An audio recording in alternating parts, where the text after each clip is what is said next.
Hello guys, once again welcome back to my channel messy paper by KS.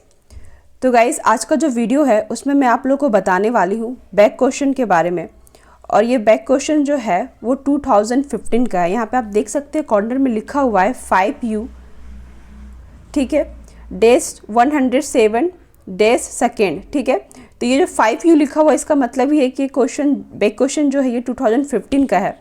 और यहाँ पे मैं आप लोग को बता दूं कि इसके पहले भी मैं आप लोग को इसके प्रीवियस ईयर का बैक क्वेश्चंस बता चुकी हूँ, लाइक 2012, 2013 एंड 2014। तो जिस किसी ने नहीं देखा है वीडियो, जाके देखे और लर्न करे, क्योंकि गाइज बैक क्वेश्चंस बहुत ही ज़्यादा इंपॉर्टेंट रखता है। मतलब उसके तो सारे क्वेश्चंस आप 100% लर्न कर ही लें, क्योंकि उससे आपके एग्ज़ाम में मैच करेगा ही करेगा। मतलब काफ़ी हद तक हेल्पफुल रहता है, तो उसको सारा का सारा आप लर्न कर लीजिए। तो चलिए फिर स्टार्ट करते हैं। तो थोड़ा सा मैं फॉर्मेट बता देती हूँ यहाँ पे कि जो आपके बैक क्वेश्चंस जो आएंगे हैं वो 50 क्वेश्चंस रहेंगे, जिसमें से आपको 1 घंटे का समय मिलेगा। 50 क्वेश्चन रहेंगे, 1 घंटे का समय मिलेगा। और जो टोटल मार्क्स रहेंगे वो 150 नंबर के रहेंगे। मतलब एक क्वेश्चन 3 मार्क्स के होंगे। और यहाँ पे एक और बात है कि अगर कोई आप क्वेश्चंस गलत करते हैं तो 1 नंबर की माइनस मार्किंग होती है। मतलब अगर आप कोई क्वेश्चंस गलत कर दिए, गलत आंसर कर दिए, तो उस पर आपको 1 नंबर कम मिलेंगे। तो इसीलिए हमेशा ध्यान रखिएगा कि जब आंसर आए तभी टिक कीजिएगा, अगर ना आए, अगर नहीं आता है तो उसको छोड़ दीजिएगा। एटलीस्ट उसमें कोई मार्किंग होगी ही नहीं, ठीक है। नहीं तो फिर -1 नंबर की मार्किंग होगी तो मार्क्स घट जाएंगे आपके। तो चलिए फिर स्टार्ट करते हैं। पहला क्वेश्चन जो है वो है, अजंता में कितनी जातक कथाएं चित्रित है। तो अजंता में जो कुल जातक कथाएं चित्रित है वो है 547। और जातक कथाएं का मतलब होता है बुद्ध के पूर्व जन्म की कथाएं। और क्वेश्चंस ये भी बैक क्वेश्चंस में आ चुके हैं कि जातक कथाएं को क्या कहते हैं, या फिर बुद्ध के पूर्व जन्म की कथाएं को क्या कहते हैं। तो जातक कथा कहते हैं। इस टाइप से ऑलरेडी पूछा जा चुका है बैक क्वेश्चंस में। नेक्स्ट आते हैं 2 नंबर। भारत में कुषाण कालीन मूर्तियाँ किस संग्रहालय में है। तो ऑप्शन 1 होगा मथुरा संग्रहालय में। नेक्स्ट 3 नंबर, जोगी मारा के चित्र बने हैं। तो जोगी मारा के चित्र छत पर बने हैं, छतों पर। नेक्स्ट आते हैं 4th नंबर, अंडाकार रूप में व्यक्ति चित्रण किस काल में हुआ है। ठीक है, अंडाकार रूप में व्यक्ति चित्रण किया गया जो किस काल में हुआ है। तो पहाड़ी शैली, ऑप्शन 4 सही आंसर है, पहाड़ी शैली। नेक्स्ट आते हैं 5 नंबर, टैगोर का व्यक्ति चित्र कृति है। ऑप्शन सही आंसर है अवनींद्रनाथ टैगोर, ठीक है। अवनींद्रनाथ टैगोर द्वारा टैगोर की व्यक्ति चित्र कृति है जो अवनींद्रनाथ टैगोर ने बनाया। और यहाँ पे मैं बता दूँ कि जो अवनींद्रनाथ टैगोर ने टैगोर की जो व्यक्ति चित्र किया है वो जल रंग में किया है, और वही गगननाथ ने जो बनाया है वो ऑयल कलर में बनाया है, ठीक है। यहाँ पे टैगोर, रविंद्रनाथ टैगोर के बारे में बात हो रहा है, तो वो ऑयल रंग में बनाया है गगनेंद्रनाथ ने, जबकि अवनींद्रनाथ ने जल कलर में, मतलब वाटर कलर में बनाया है। और यहाँ पे एक और चीज़ बता दूँ कि जो टैगोर का व्यक्ति चित्र है, ठीक है, वो राम किंकर बेज ने भी बनाया है। लेकिन यहाँ पे राम किंकर बेज ऑप्शन में भी है गाइस, लेकिन सही आंसर माना जा रहा है तो अवनींद्रनाथ टैगोर को। इसका रीज़न ये है कि मतलब इनके द्वारा बनाई गई जो पेंटिंग है रविंद्रनाथ टैगोर की, या फिर यहाँ पे सिर्फ टैगोर मेंशन है, उनका नाम मेंशन नहीं है। तो ये बात है कि बहुत ही फेमस है इनके द्वारा बनाई गई, तो इसलिए इन्हीं को टिक किया गया है। जब भी आपको एंट्रेंस के एग्ज़ाम में क्वेश्चन आए तो आप अवनींद्रनाथ टैगोर को ही टिक करें, ठीक है। अगर अवनींद्रनाथ टैगोर और गगनेंद्रनाथ टैगोर दोनों ही ऑप्शन में ना हो और सिर्फ राम किंकर बेज हो, तो उस जगह पे आप राम किंकर बेज को टिक कर सकते हैं। लेकिन ऑप्शन में अवनींद्रनाथ टैगोर है तो आपको वही टिक करना है। और यहाँ पे मेंशन नहीं है कि ऑयल कलर है कि जल कलर है, तो यहाँ पे ऑयल कलर तो खैर रहता तो गगनेंद्रनाथ टैगोर का जो है ऑप्शन है वो मेंशन रहता, लेकिन उनका ऑप्शन नहीं दिया गया, सिर्फ अवनींद्रनाथ टैगोर का ही दिया गया है, तो यहाँ पे आपको वही टिक करना है। नेक्स्ट आते हैं 6 नंबर, तारीख ए अल्फी क्या है। ठीक है, तो तारीख ए अल्फी विश्व का इतिहास, सही आंसर होगा विश्व का इतिहास है। ईरान का इतिहास ये ऑप्शन सही नहीं है, विश्व का इतिहास ये सही आंसर है। नेक्स्ट आते हैं 7 नंबर, कागज पर चित्र बनने शुरू हुए थे? तो 15वीं शताब्दी में शुरू हुए थे, 15वीं सदी में शुरू हुए थे। नेक्स्ट आते हैं क्वेश्चन नंबर 8, ऐसे नेता का नाम बताइए जिसने अपनी जीविका का प्रारंभ एक कार्टूनिस्ट के रूप में किया। तो सही ऑप्शन है ऑप्शन 2 बाल ठाकरे। ठीक है, नेक्स्ट आते हैं 9 नंबर, स्नान मग्न युवतिया के चित्रकार कौन है? स्नान मग्न युवतिया के चित्रकार कौन है? तो सेजा, जो पॉल सेजा है वो सही ऑप्शन है। यहाँ पे सिर्फ सेजा लिखा हुआ है, तो अगर पॉल सेजा भी लिखा रहेगा तो भी वही उन्हीं का नाम है। ठीक है, तो स्नान मग्न युवती के चित्रकार जो है वो सेजा हैं। नेक्स्ट आते हैं 10 नंबर, निम्नलिखित में से कौन 20वीं शताब्दी का महान चित्रकार है? ठीक है, तो पिकासो सही ऑप्शन है, ऑप्शन 2 पिकासो, जो 20वीं शताब्दी का महान चित्रकार है। नेक्स्ट क्वेश्चन नंबर 11, बसावन चित्रकार थे? तो बसावन मुगल काल के चित्रकार थे। ठीक है, बसावन ये सब मुगल काल के और अकबर के टाइम के चित्रकार और जहांगीर के टाइम के भी, तो मुगल काल और ये सारे मुगल काल के अंतर्गत आते हैं, तो हाँ मुगल काल के चित्रकार हैं। नेक्स्ट आते हैं 12 नंबर, बाज नामक चित्र के चित्रकार का नाम? तो मंसूर, सही ऑप्शन ऑप्शन 3 मंसूर। ठीक है, जो पक्षी चित्रण के लिए भी फेमस है। इस तरह से भी आ सकता है एग्जाम में कि मुगल काल में जो पक्षी चित्रण के लिए जो फेमस चित्रकार है वो कौन है? तो वो मंसूर है। ठीक है, मंसूर भी मुगल काल का ही चित्रकार है। नेक्स्ट आते हैं 13 नंबर, कोटा शैली के उत्कृष्ट भित्ति चित्र देखने को मिलते हैं? तो झाला जी की हवेली में देखने को मिलते हैं, ऑप्शन 1 सही आंसर है। नेक्स्ट आते हैं 14 नंबर, बूंदी चित्र शैली की रंग योजना कैसी है? तो चटकीली है, ऑप्शन 2 सही आंसर है। नेक्स्ट आते हैं 15 नंबर, हाथी दांत की पटरियों पर चित्रण किस शैली का है? ठीक है, हाथी के दांत पर मतलब जो किस शैली में चित्रित किया गया है? तो अलवर शैली का है ये, ऑप्शन 4 सही आंसर है। नेक्स्ट आते हैं 16 नंबर, बाल वधू किसकी कृति है? तो जो बाल वधू है वो अमृता सेलगिल की पेंटिंग है ये। नेक्स्ट आते हैं 17 नंबर, अजंता की किस गुफा में हंस जातक चित्रित है? तो अजंता की गुफा नंबर 17 में हंस जातक चित्रित है।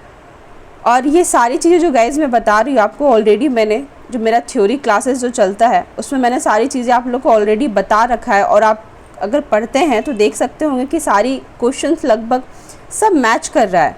ठीक है, तो सब जो भी कहने का मतलब है कि मोस्टली जो आपका क्वेश्चंस आता है वो आपके सिलेबस से ही रहता है।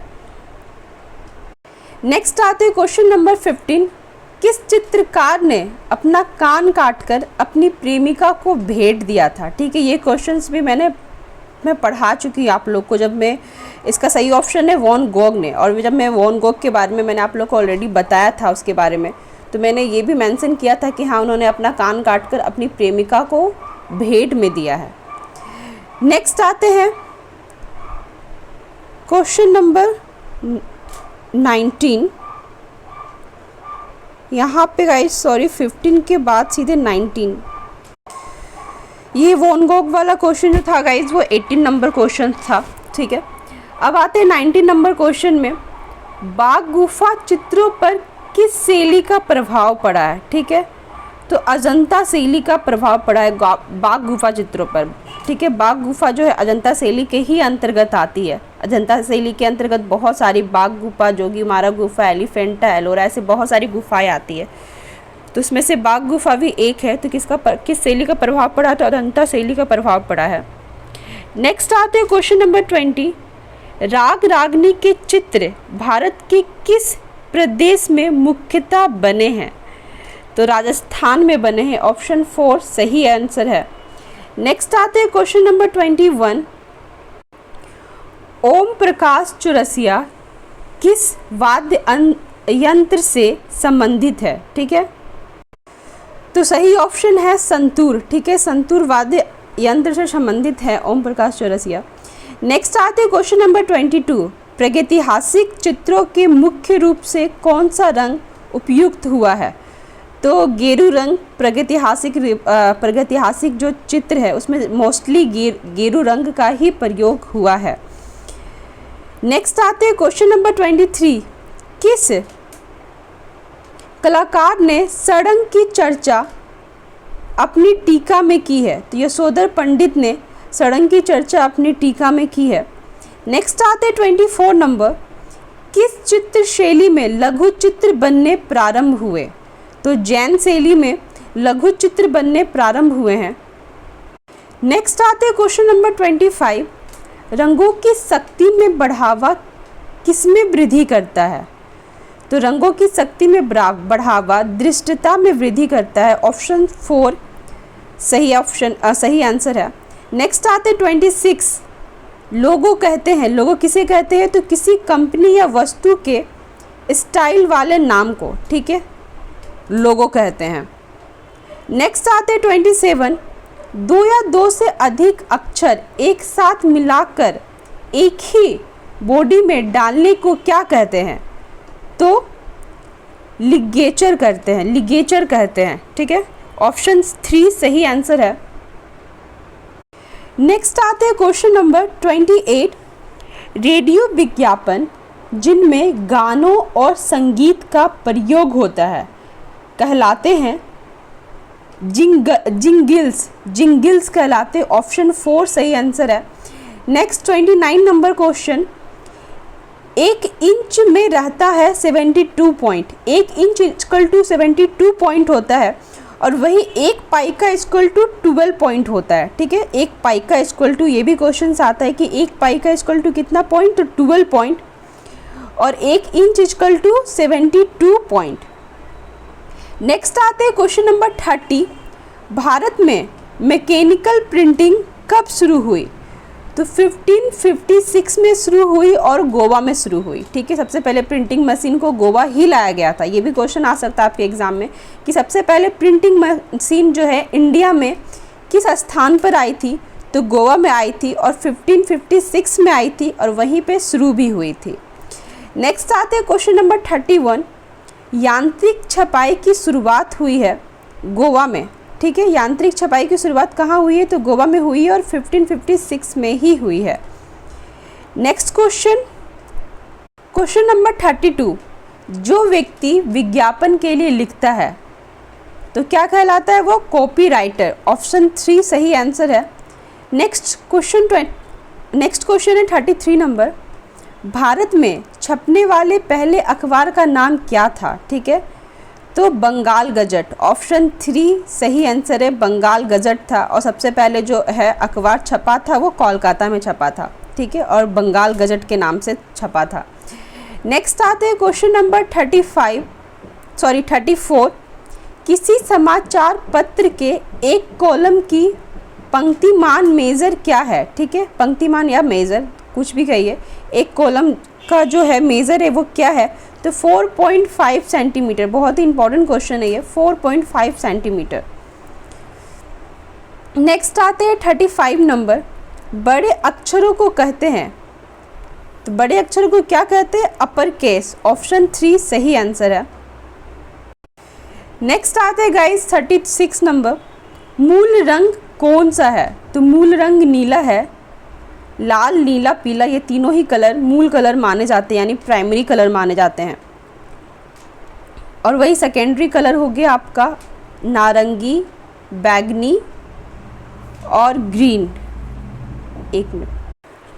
और वही गाइस तृतीयक वर्ण जो है, तृतीयक रंग जो है वो है रसेल्ट ओलिव श्रिटन। ठीक है, तो प्राइमरी कलर अलग होता है, सेकेंडरी कलर अलग होता है और तृतीयक जो कलर है वो भी अलग होता है। तो तीनों में से किसी से भी क्वेश्चंस पूछा जा सकता है एग्जाम में। तो फिलहाल यहाँ पे अभी आपको प्राइमरी से पूछा गया है, तो नीला सही आंसर है। ठीक है, बादामी तो कोई कलर ही नहीं है, और हरा और नारंगी जो है ये सेकेंडरी कलर में आता है। नेक्स्ट आते हैं 37 नंबर। पोस्टर का प्रारंभिक नाम क्या है? ठीक है, तो बिलबोर्ड है जो पोस्टर का प्रारंभिक नाम है। और यहाँ पे एक और क्वेश्चन है कि पोस्टर के प्रथम डिज़ाइनर कौन है, तो चेरेट। ये भी क्वेश्चन आता है एंट्रेंस के एग्जाम में कि पोस्टर के प्रथम डिज़ाइनर कौन है, बहुत ही इंपॉर्टेंट क्वेश्चन है ये, तो चेरेट सही ऑप्शन है, सही आंसर है। नेक्स्ट आते हैं क्वेश्चन नंबर 38, हाईवे तथा मुख्य सड़कों पर की जाने वाली आउटडोर पब्लिसिटी का नाम होर्डिंग कहलाता है, ठीक है। ऑप्शन 4 सही आंसर है। नेक्स्ट आते हैं 39 नंबर, भारत में रंगीन टीवी प्रसारण कब शुरू हुआ, तो सही आंसर है 1976। और यहाँ पे मैं गाइज आपको एक बात बता दूँ, क्लियर कर दूँ कि अगर आप विकिपीडिया पे इसी क्वेश्चंस का आप सर्च करोगे तो सही आंसर है 1982। और विकिपीडिया तो मतलब अपडेटेड रहता है, और इससे मुझे कमेंट में भी आया था कि मैम सही आंसर क्या होगा, 1982 या 1976। और यही क्वेश्चंस 2014 में भी रिपीट हो चुका है, देख सकते हैं आप। 2014 में भी जब 2014 में भी ये क्वेश्चन पूछा गया था तो सही आंसर था 1976, और 2015 में भी सेम क्वेश्चन पूछा गया तो सही आंसर 1976 को ही माना गया है, 1982 को विकिपीडिया के अनुसार नहीं माना गया है। तो यहाँ पे कहने का एक मतलब है कि अगर आप बेक क्वेश्चन जो भी पढ़ रहे हैं उसका जो आंसर होगा उसी आंसर पे आपको जाना है, ठीक है, क्योंकि बीएचयू जो है कॉपी चेक करने के दौरान उसी आंसर को ही मान्यता देता है। तो आप 1982 ना टिक मार करके 1976 मारिएगा। हाँ, अगर ऑप्शन में सिर्फ 1982 रहेगा, 1976 नहीं रहेगा, तो उस केस में आप 1982 मार सकते हैं टिक। अदरवाइज दोनों है तो आप 1976 को ही टिक कीजिएगा, क्योंकि बीएचयू उसी को ही सही करेगा। नेक्स्ट आते हैं क्वेश्चन नंबर 40, उस प्राचीन शास्त्र का नाम बताइए जिसमें कला के 6 अंगों की चर्चा की गई है, ठीक है। तो जयमंगला, जिसमें कला की 6 अंगों की चर्चा की गई है। नेक्स्ट आते हैं क्वेश्चन नंबर 41, दिलवाला मंदिर किससे बना है, दिलवाला मंदिर किससे बना है, तो मकराना मार्बल से दिलवाड़ा मंदिर बना है। नेक्स्ट आते हैं 42 नंबर, कंदरिया महादेव मंदिर किससे संबंधित है, ठीक है, तो हिंदू धर्म से संबंधित। यहाँ पूछ रहा है कि कंदरिया महादेव का जो मंदिर है किस धर्म से संबंधित है, तो हिंदू धर्म से संबंधित है, सही ऑप्शन 3 है। नेक्स्ट आते हैं 43 नंबर, निम्न में से मूर्तिकार को पहचानिए, ठीक है, तो डीपी राय चौधरी जो है कि मूर्तिकार है और बहुत ही फेमस मूर्तिकार है ये डीपी राय चौधरी, और ये चित्रकार भी है साथ साथ में। नेक्स्ट आते हैं 44 नंबर, निम्न में से कौन सी रंगत गर्म नहीं है, तो नीला और बैगनी, ठीक है, नीला और बैगनी जो रंग है वो गर्म नहीं है। आप देख सकते हैं गाइस कि सारा यहाँ पे मैं फिर से बोल दूँ कि सारा का सारा सिलेबस से ही फिलहाल मैच कर रहा है, और ये सारा का सारा क्वेश्चन लगभग मैं आप लोगों को ऑलरेडी बता चुकी हूँ, ठीक है। मूर्तिकार का भी मतलब जो मैं पढ़ा जो मैं पूछा गया एंट्रेंस के एग्ज़ाम में लगभग मैं आप लोगों को बता चुकी हूँ। तो प्लीज़ जितना भी मैं पढ़ाती हूँ आप लोग को थ्योरी, आप लोग प्लीज़ जाके पढ़िए, मतलब सारा कुछ आपको मिल रहा है घर बैठे, तो आप लोग भी थोड़ी मेहनत कीजिए और जाके पढ़िए। मतलब अगर आप लोग वीडियोस देख के पढ़ लेंगे थ्योरी तो आप लोग थ्योरी क्रैक कर सकते हैं, क्योंकि सारे क्वेश्चंस उसी से मैच कर रहे हैं। नेक्स्ट आते हैं 45 नंबर, चित्र के लिए सबसे महत्वपूर्ण घटक है अच्छा संयोजन, ठीक है, गुड कंपोजिशन सबसे महत्वपूर्ण घटक माना जाता है। नेक्स्ट आते हैं क्वेश्चन नंबर 46, जातक कथाएं क्या है। देखिए यहाँ पे पूछ ही दिया है, अभी मैं बता ही रही थी फर्स्ट क्वेश्चन में ही कुल कितनी जातक कथाएं होते हैं 547, यहाँ पे पूछ रहा है कि जातक कथाएं क्या है। तो देखिए ऑप्शन 4 सही आंसर है, बुद्ध के पूर्व जन्म की कथाएं। देखिए फिर से पूछा गया है ये क्वेश्चन रिपीट। नेक्स्ट आते हैं 47 नंबर, चित्रकला की बस होली शैली आधारित है, तो किस पर आधारित है, ऑप्शन 1 सही आंसर है, लोक कला पर। नेक्स्ट आते हैं 48 नंबर, सेट स्क्वायर होते हैं, सेट स्क्वायर किसे कहते हैं, तो त्रिकोणे को कहते हैं, ठीक है। सेट स्क्वायर है तो स्क्वायर को ही मत समझ बैठिएगा, चोर कोर को ही मत समझ बैठिएगा। ऑप्शन 1 सही आंसर नहीं है, ऑप्शन 2 सही आंसर है, तिकोने। ठीक है, तिकोने को सेट स्क्वायर कहते हैं। नेक्स्ट आते हैं क्वेश्चन नंबर 49। सभी ललित कलाओं के एक सामान्य तत्व को बताएं। ठीक है, तो लय है जो सभी ललित कलाओं में एक समान तत्व है। नेक्स्ट आते हैं लास्ट क्वेश्चन नंबर 50। गुरु पंडित रविशंकर कौन सी कला से जुड़े हुए थे? ठीक है, तो सितार से जुड़े हुए थे गुरु पंडित रविशंकर। देखिए, सितार वाद्य यंत्र से फिर से एक और वाद्य यंत्र से इसमें 2 क्वेश्चंस पूछे गए हैं। और जो भी वाद्य यंत्र है मैंने ऑलरेडी आप लोग को बता रखा है, अलग अलग आर्टिस्ट कौन किससे फेमस है। तो बस कहने का यही मतलब है गाइस कि जाइए और थ्योरी सारा पढ़िए। आपके थ्योरी से सारे ही क्वेश्चंस लगभग है और मैच करे हैं। कुछ ही क्वेश्चंस जीके या करंट अफेयर से, मतलब बहुत ही कम क्वेश्चंस पूछे जाते हैं। तो इतना टेंशन नहीं लेना है जीके और करंट अफेयर का। सबसे पहले आपको अपना सिलेबस जो है आपका, उस पर ज़्यादा फोकस करना है, उसको ही कंप्लीट करना है। तो चलिए गाइस, आज के वीडियो में इतने ही। आई होप आपको आज का वीडियो पसंद आया होगा। और कुछ भी कन्फ्यूज़न है, कुछ पूछना है तो कमेंट सेक्शन है ही, आप पूछ सकते हैं। तो चलिए फिर मिलती हूँ मैं आपसे नेक्स्ट वीडियो में नई कंटेंट के साथ। अपना ख्याल रखें। नमस्ते।